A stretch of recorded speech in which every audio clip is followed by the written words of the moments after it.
Good morning, everyone. Welcome to La Cañada Congregational Church. It's good to see everybody here. I know Shelly's got some announcements, and so as she's coming forward, I'm going to remind everybody about today's important day. It is our Pi Day celebration, and so thanks to Lori for loaning me this hat. So right after church, we've got pies galore and some leftover New Moon Chinese food from board game night last night. So there's plenty of food to stick around with. We'll be voting on your favorite savory and sweet pies. I've got a handful of them over there too, and some other ways to try to increase my vote by bribes. And so I hope you can stick around after our service. I'll give this back to Lori because I think it's a better fit for her. And Shelly, yeah, just any mic right there should be good.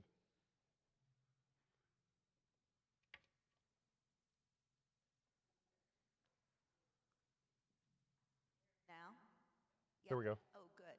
So I think that's a good look for you. It's not on? Okay. I can even hear that. Okay, so what I said was I think that's a good look for him. I like the whipped cream on top, personally.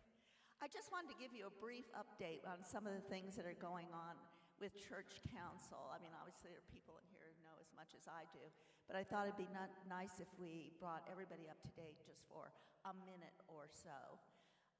Over the last couple of years, as you know, we have been doing a lot of work around the church campus. I think most notably we'll all remember the HVAC, which took forever to get done, but is done and paid for, I would say. We also, in the past year, we've been doing a lot of work on various parts of the various roofs that we have. Every time it rained, we had another opportunity to get to know our roofers. So there's been a lot of that going on. And we had also some electrical issues and some ongoing smaller HVAC problems. Most of this has been deferred maintenance. However, moving away from deferred maintenance, we are going to be doing, I don't know what to call it, a general remodeling, fixing up of Anderson Hall. As you know, it's kind of sad right now, pretty dark. And the goal here is to refresh it. We're not moving walls and such, but we're putting in new carpeting, new lighting, which has already started. We're going to replace the bathrooms. I mean, we're still going to have bathrooms, but we will be, putting in new equipment in the bathrooms, shall we say. We'll get to the kitchen next year. We can't actually pay for all of this at once. So just so you'll be seeing that. And one of the ideas, and this is something that's important to me, is to turn it into a revenue source. It used to be that we had a lot of things that went on in Anderson Hall that may or may not have been related to the activities of the church, but were always in keeping with the mission of the church. And so I'd like to see Anderson Hall become a desirable place again for other people other than the Boy Scouts. I'm fond of the Boy Scouts, but other groups as well. So you'll be seeing that work going on starting here pretty shortly. Do you have a date from Bear? Not yet, but we have the bid, we're accepting it, and we're going to move ahead. And as I said, they've already started the lighting, not Bear, but a different contractor. So stay tuned for that. Now, you may ask yourself, how do we pay for all this? So I wanted to just have a brief moment to tickle your interest in helping support the church. We are blessed beyond belief to have an endowment of funds that was established by earlier members of the church, and we have been using those funds to help pay for all the many expenses that we've had, many of them, as I've said, remedial. And so, but now it is time for us to think about replenishing our endowment and also raising money for the church in general. So I wanted to invite you to think about what you can do to participate. We will be coming up with ideas for specific projects as well. One idea that we've had is, for example, as you know, in late summer, we do put on movies in the park. And one thing I love about Kyle is that he is making us more of a community presence in La Cañada rather than just an isolated group of worshipers. Again, always in keeping with our mission.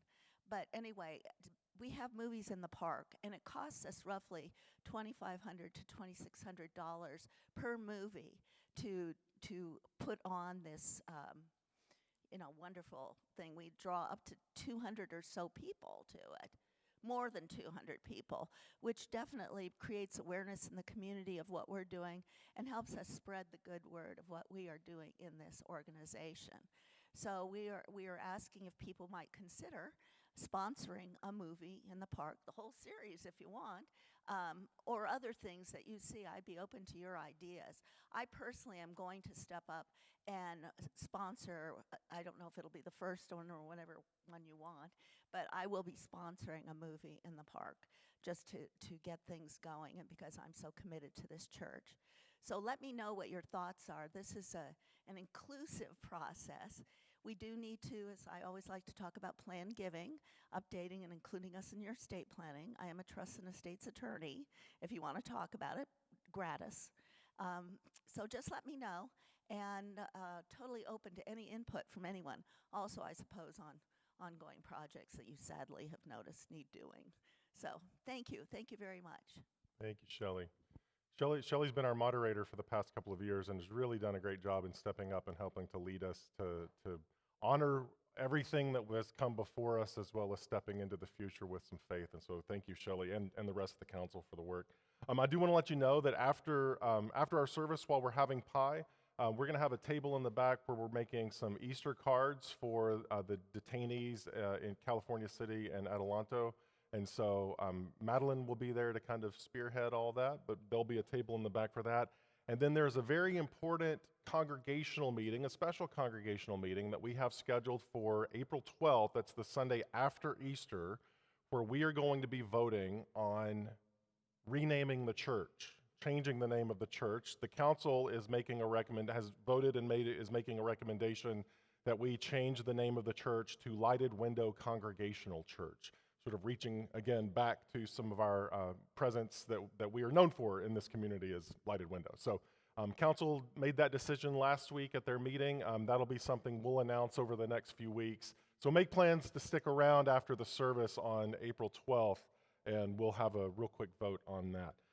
Today, in addition to being Pi Day, is also another Sunday in Lent where we are moving closer to Easter and finding in the story of Jesus how Jesus moves into the life of people so that they might be gathered together and renewed. And so as we come to this place of worship, I'd like to read a portion of Psalm 23. The psalmist writes famously, "The Lord is my shepherd, I shall not want. You prepare a table before me in the presence of my enemies. You anoint my head with oil, my cup overflows." So I'd like you to take a moment, if you can find someone nearby, or if you want to move around a little bit more. How do you see good abundance in your life? How has your cup overflowed? Take a moment to share with someone nearby about just those moments of gratitude that you feel, man, God is just fulfilling and flourishing my life right now. Take some time to do that.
As you make your way back to your places, I'll invite Marlene forward as she shares some reflections and thoughts to our kids.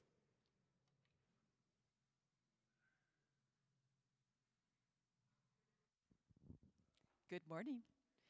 So, pie. I was thinking about pie. And I was thinking about not only the pie that we're going to eat today after church, very excited, but also a life pie. Portions of our life pie. So I had a lot of categories, but I boiled them down to 5 categories: nature, family, friends, God, helping others, work and school, and then the very bottom is fun. So 5 different areas of life that I think that we should all have in our life pie. All right? And you've seen pie charts before, and you make a little picture and then you divide up the pie. So the first time I divided up the pie, I had a big, huge part of fun. What if our life pie was just mostly fun with a little bit of nature, a little bit of going outside, a little bit of God and helping others, a little bit of work and school, but if you don't want to go to school, don't go. If you don't want to do your homework, don't do it. And then family, friends, spend a little time with them, but mostly just have fun. What do you think about that? That's your life pie? All right. All right. Keep that thought. You don't think your family would miss you or your teachers would miss you or if you made a life pie. All right. Okay. All right. Here's another one. What if your life pie looked mostly work, school, God, helping others? You just spent all your time doing your homework, getting ready for school, going to work, being a workaholic, asking Kyle what else can you do to help at church. So you just poured out your life with school and others. And then, well, maybe you had a little tiny bit of fun. And maybe you went outside once in a while. And maybe you went and hung out with your friends and family. How does that life pie look? Good? No, not good. Thumbs down. Mm-hmm. Anybody here have periods of workaholism in their life? Anybody? Yeah. This is the prettiest pie. It has a crust on it. And this life pie sort of divides everything up. You know, work and school, because guess what? When you go to work, you make money so you can have a life. If you go to school, you get smart. You learn, you get to pursue your dreams. Family and friends, well, that's pretty important in life to have buddies to hang out with. Nature has a whole beautiful world out there that you'd miss if you just were inside all the time. And if you didn't help others, what would this world be like if nobody helped other people? Nobody prayed for other people, nobody participated. And then, of course, I think fun is really important. So this would be my life pie, I think. Just a little helping of this and a little helping of that. And here's the deal. Sometimes our life pie servings get out of balance, right?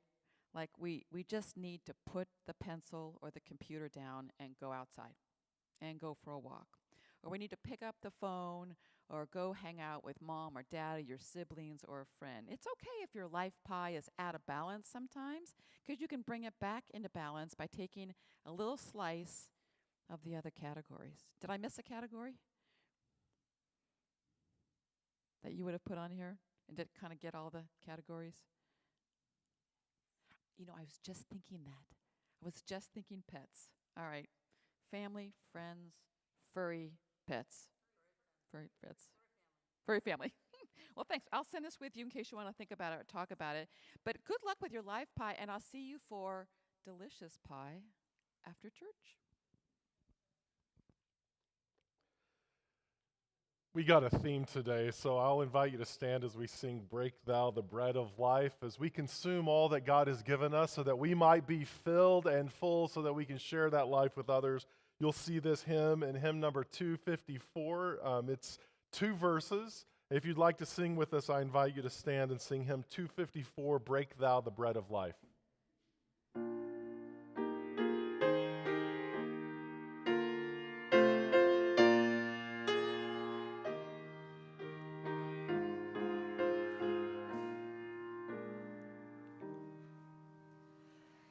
Break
And so we come to the one who provides our all in all, everything that we need, all that makes us alive and lively.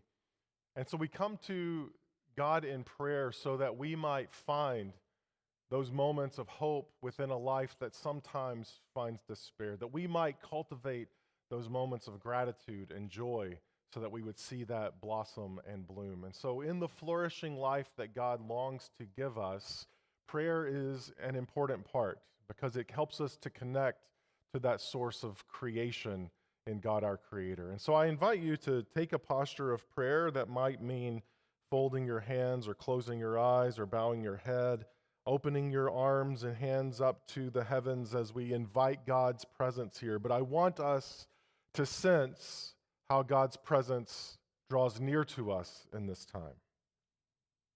And that as we come to God in prayer, we are reminded how Jesus will say, "Blessed are those who hunger and thirst for God's justice, for righteousness, for the goodness that is promised by God, because they will be filled." And so consider your own hunger and thirst. Hunger for health, restoration, comfort in grief. Your hunger for justice to be done, for peace to be found.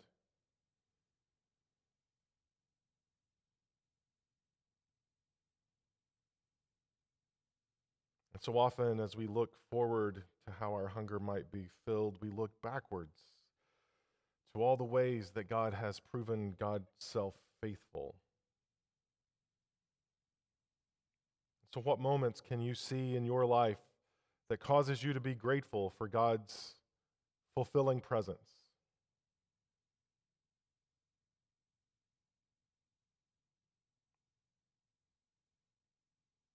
How might that gratitude cause you to lean forward to whatever tomorrow may bring, with trust that God will also be with you then as God was with you in the past?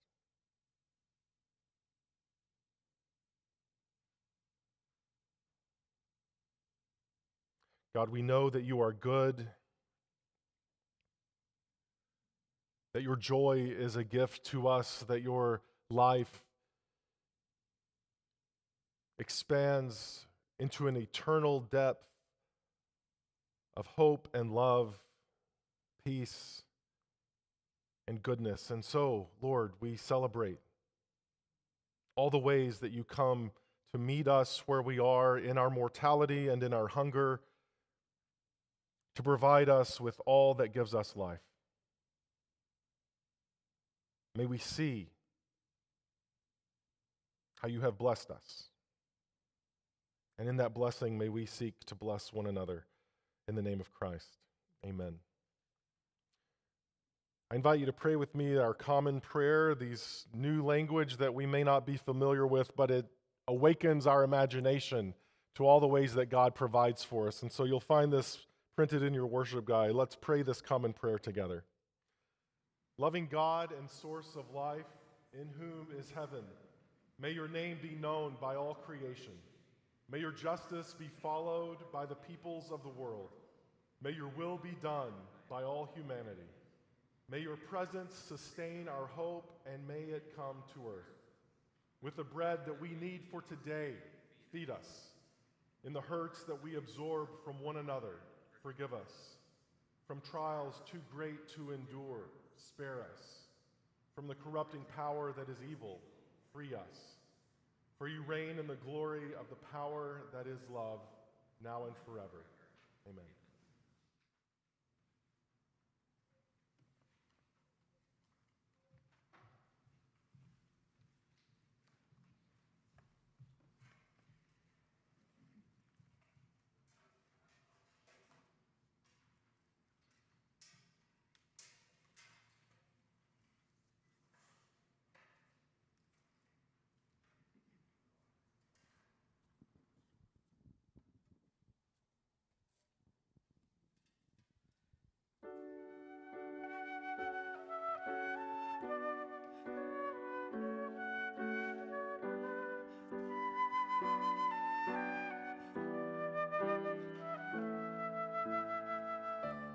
Jesus blessed 5 loaves of bread.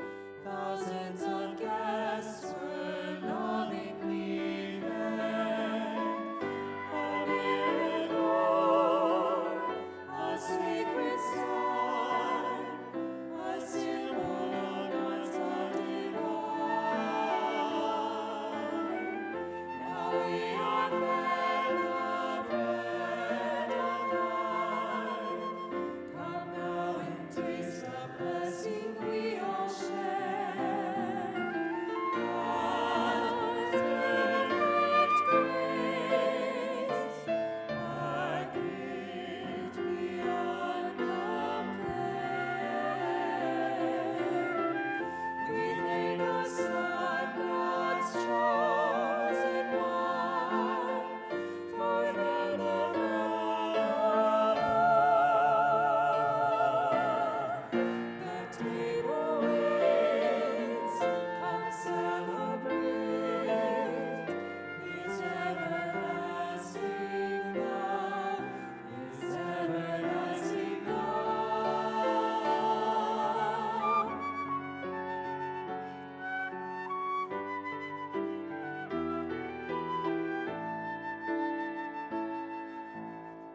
And on that day the people praise, to see the power of God displayed.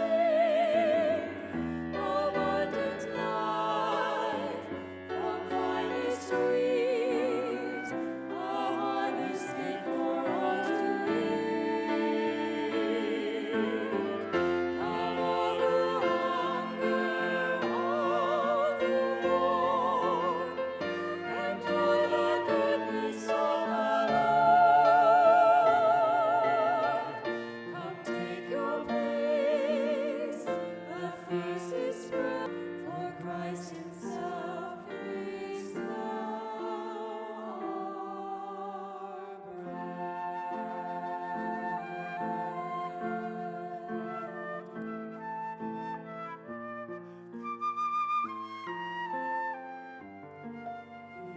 He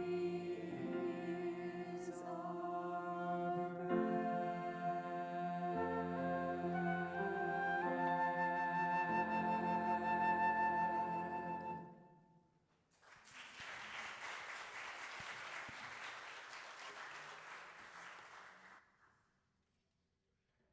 So looking back on my 20s, I realized that I was too broke to have something fixed and too dumb to doubt my ability to do it myself. So I found myself in my friend's driveway replacing brakes ourselves. I'm not a car guy, but he said he had done it before, so how hard could it be? He's got a lot of tools. Certainly no one would buy tools if they didn't know how to use them. And so the moment when what seemed like 1,000 tiny springs burst across the driveway, I realized this may have been a mistake. So I later found out that his repairs had caused wheels to fall off, like not just a tire, but a wheel while it was driving.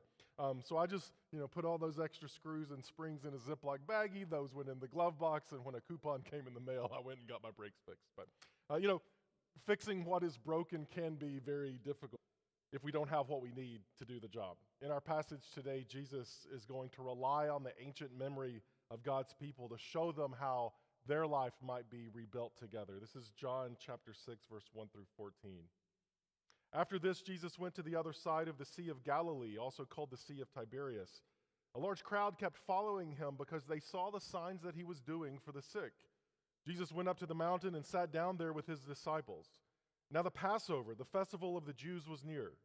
And when he looked up and saw a large crowd coming toward him, Jesus said to Philip, "Where are we to buy bread for these people to eat?" He said this to test him, for he himself knew what he was going to do. Philip answered him, 200 denarii would not buy enough bread for each of them to get a little. One of his disciples, Andrew, Simon Peter's brother, said to him, "There's a boy here who has 5 barley loaves and 2 fish, but what is that among so many people?" Jesus said, "Make the people sit down." Now there was a great deal of grass in the place, and so they sat down, about 5,000 in all. And then Jesus took the loaves, and when he had given thanks, he distributed them to those who were seated. So also the fish, as much as they wanted. And when they were satisfied, he told the disciples, "Gather up the fragments left over so that nothing may be lost." And so they gathered them up, and from the fragments of the 5 barley loaves they left by those who had eaten, they filled 12 baskets. And when the people saw the sign that he had done, they began to say, "This is indeed the prophet who is to come into the world." So in the other Gospels, the Last Supper is portrayed in an upper room on the night that Jesus would be betrayed. Disciples huddled together as the feeling of threat looms over them. But in John, we actually don't get much of that scene in John's story. We don't have a Last Supper, so to speak. Instead, we have Jesus washing the disciples' feet in that upper room on the night he was betrayed. Instead, this story, the feeding of the 5,000 for the Gospel of John, becomes the setting for Jesus' teaching about the communion meal. You may have heard a little bit of a ring that sounds kind of familiar with Jesus breaking the bread, blessing it, and distributing it. No wine is present at this point, but it will feature prominently in the end of the chapter as Jesus reflects and teaches on what has happened here. He uses this miracle to explain how he will continue to provide sustenance to the masses. And so as we open, we see Jesus traveling across the Sea of Galilee toward a remote area around the time of Passover. And that already, we hear this thematic chord being played underneath a story that is meant to remind us of Moses leading the people across the desert into the promised land. And like them, there will be a need for miraculous daily bread that will feed the masses. There's no market nearby, and so they're in trouble. Maybe this kid is selling some fish and some bread, but even buying him out would barely feed the disciples, much less the thousands who had gathered. Philip calculates that you need over half a year's wages just to give people a taste of what's needed. And then what about tomorrow when they're hungry again? How are we going to sustain this reality? And what follows then is a reenactment of the Lord's Supper that hasn't happened in the story yet. You see, our familiarity with the Lord's Supper happens closer to the time of Jesus' death, but as the first readers of John's story hear this portion, they already are thinking, this sounds a lot like what we say when we have our communion meal. Jesus takes the bread, gives thanks, breaks it, and distributes it among the people. Instead of wine, there's fish, some variations in the story, but even then, that portion of the story will then come up again at the very last chapter of the book, as Jesus, now resurrected on the same shore, is preparing a breakfast for the disciples who had given up everything, including their hope, that there was anything after Jesus' death. Jesus will make a meal of bread and fish to remind them of this experience they had just a few years before. Not only here do the people eat their fill, but there's leftovers too, enough for 12 baskets of remnant pieces, and there we hear those chords again being played of an ancient memory, a motif of the history of the 12 tribes who would be called out of Egypt and into the promised land, and now it is 12 disciples who are following through on that promise. I love what Jesus says here, to gather the broken pieces so that nothing will be lost. And then we land in these 12 baskets.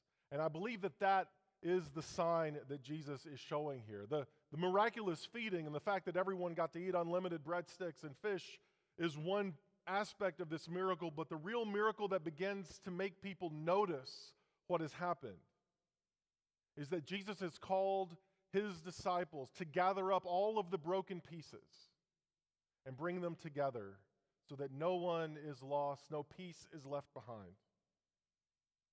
It points to God gathering up the remnant of his people who had been scattered by war and conquest, rebellion and oppression, starvation and mockery, and now they are a full and fulfilled people.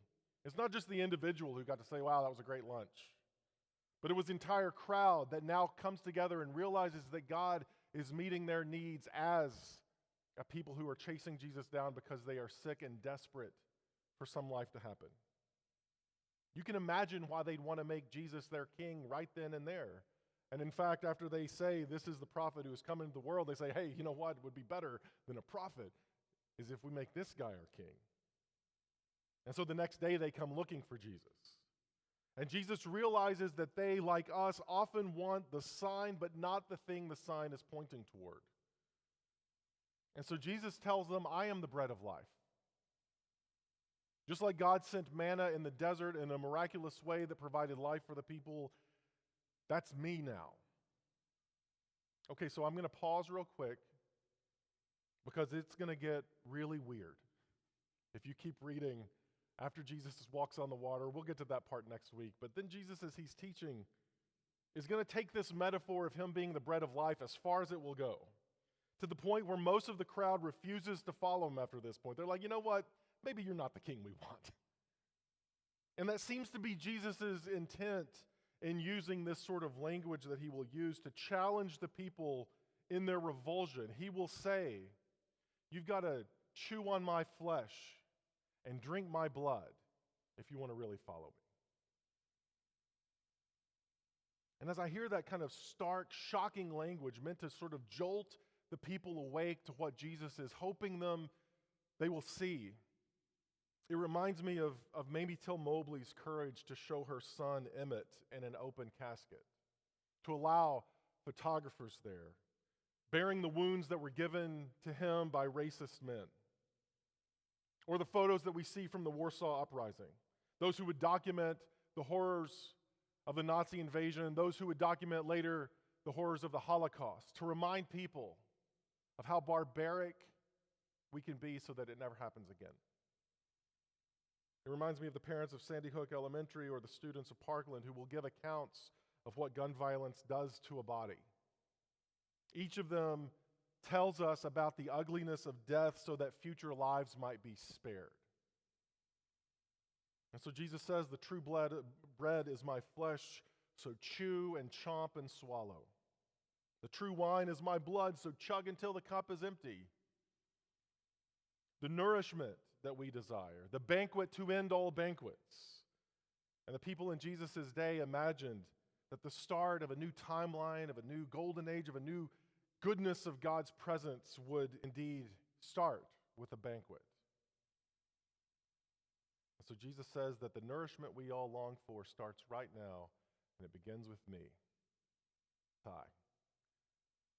This is the sign that points to the life that God desires. For peace would be left behind, but they would all be gathered while everyone else remains full. But can't we just, skip all of the gore, Jesus? Can't we just leave away all this reminders of, death? It upsets my stomach. I'm allergic, to the idea of dying. Actually, I'm allergic to the idea of difficulty or setback. When I think about it, inconvenience is pretty inconvenient. So maybe you can just, Jesus, provide a caffeine-free diet sort of faith, all of the goodness with none of the calories or keeping me up at night. After the crowd walks away, Jesus turns to his disciples, those who have been left after all of this shocking language is used, and he says, what about you? Where do you stand? Do you want to leave as well? This is your chance. And Peter answers for all of them. And he says, Lord, where else would we go? You have the words of life. In fact, he says you have the words of eternal life. Not this eternity that happens after we die in heaven, but this depth of existence that infuses our life with the flourishing that God desires, with us becoming fully human and fulfilled, and not just fulfilled, but filling others, gathering up the broken so that no one is left behind. It is found then when we partake of Jesus' body and blood, when his life becomes our life. Actually, when his death, shameful and sacrificial and therefore saving, becomes the way we live in the world. That's one of the weird things about every time we celebrate communion or the Lord's Supper. I'll repeat what Paul taught the Corinthians, that as long as we eat that bread and drink from that cup, we proclaim the Lord's death until he comes. That we are in a moment of remembering death and suffering, so that we might then become unafraid of death and dying or inconvenience or injustice, that we would be willing to put our bodies on the line that would separate the violent and the innocent and stand in between them so that none of those broken pieces will be left behind. When we take communion, we are taking all of ourselves, our intellect and creativity, our imaginations, and our heart and our feet and our wallets and our schedules so that the world around us might erupt into sort of the gathering that brings all of the broken pieces together. We are saying that the way that Jesus lived and even the way that Jesus died is the way that we want to be into our life. We are to incorporate all of those things into our own bodies so that we cannot tell the difference between the flesh and blood of Christ and our own flesh and blood. That is the call that Jesus makes here. And that is, in part, the call that makes people say, well, if that's the case, I don't know about that. That's a lot to ask. But you'll see that it was a lot to ask of the disciples to feed all this crowd. But Jesus already knew what he wanted to do. He already knows how we're going to say, there's no way this is going to happen. And so whatever little we may have, we turn over to Christ so that he might bless it and break it and give it away. And what we'll find is that there's more than enough for everyone. My hope is that we would be a people who would offer what little bread and fish we may have, what little life or faith, hope or love that we may hold on to, and that we would see Jesus fill all of our needs as well as the needs of all the broken around us. Amen.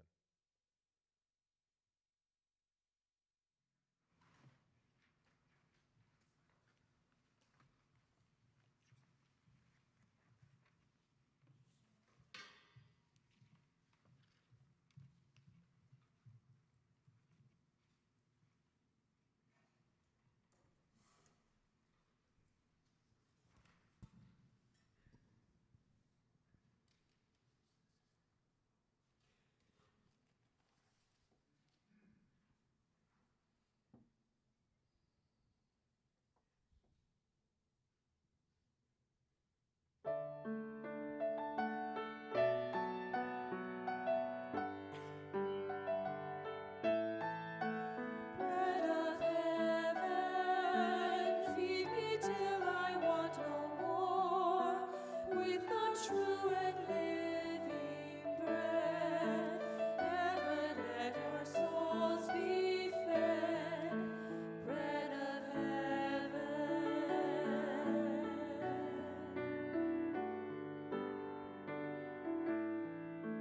Vine of heaven, fill me till I want no more. To thy cross I look and live. Lord, thy wounds are healing, give. Vine of heaven. Day by day our strength supplied through the life of him who died. Lord of life, oh, let it be rooted, grounded, built on thee. Bread of heaven.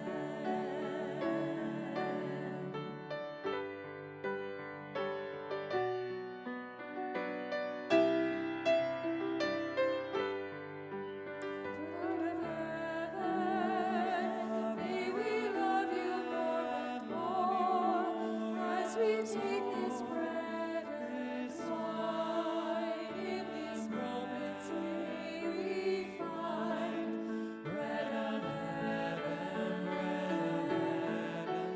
day by day our strength supplied through the life of him who died. Lord of life, oh, let it be rooted, grounded, built on thee. Bread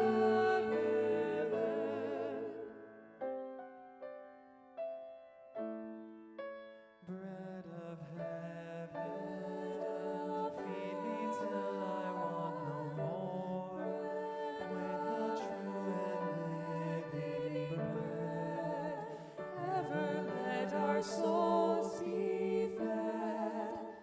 Bread of heaven, bread of heaven, bread of heaven.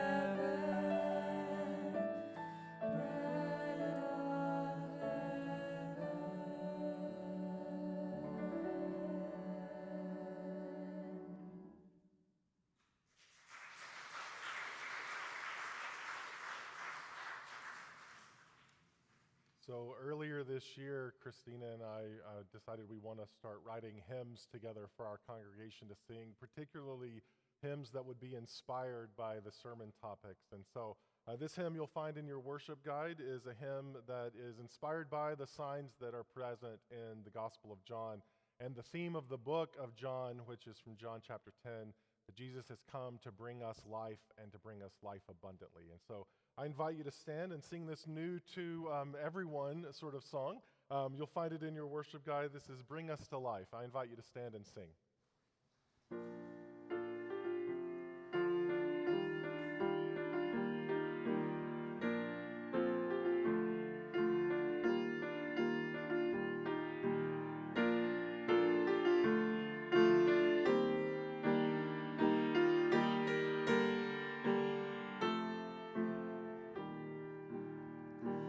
You renew our lives with everyday miracles, abundant flourishing promise to all. And so we seek you as our most desirable giver of grace. Hear our hearts call, bring us to life by a hand that shaped creation. Bring us to life by your word that brings salvation. Bring us to life by your love, abundant love.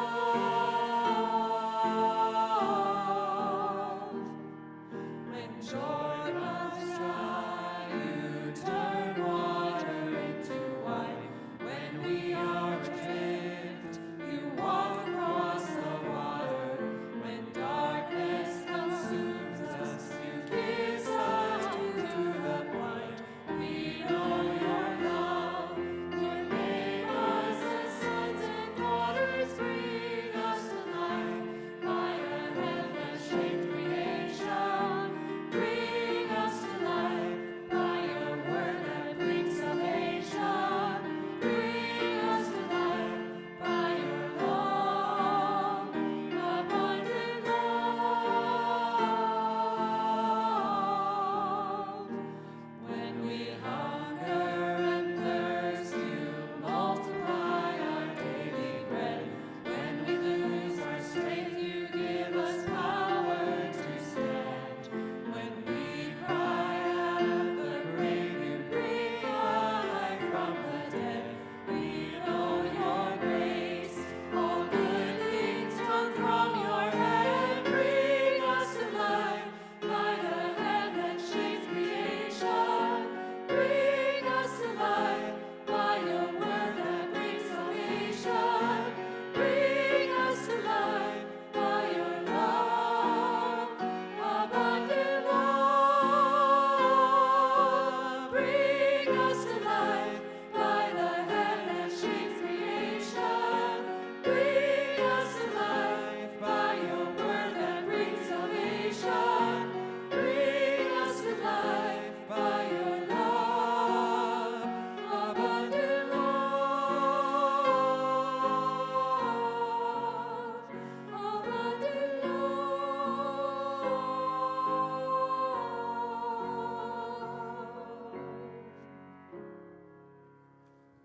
You may be seated.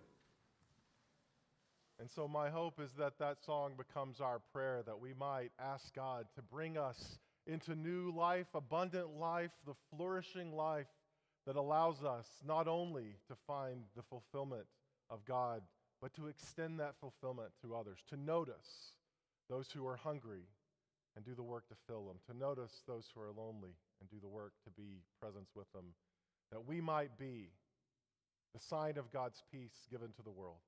And so let us go from this place in the peace of God and be blessed by God. Amen.